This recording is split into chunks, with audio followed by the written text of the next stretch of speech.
Farm কত করে KG? 700 গ্রাম, farm 200 টাকা কেজি। 700 গ্রাম কত? দাম আসতে 325 টাকা। ছোটোর উপর একটা দেন তো।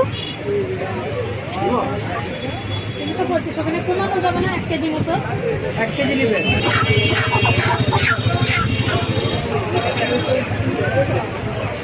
305 টাকা আছে। দেন, বেশি করে দেন। হাতে ছিলাম।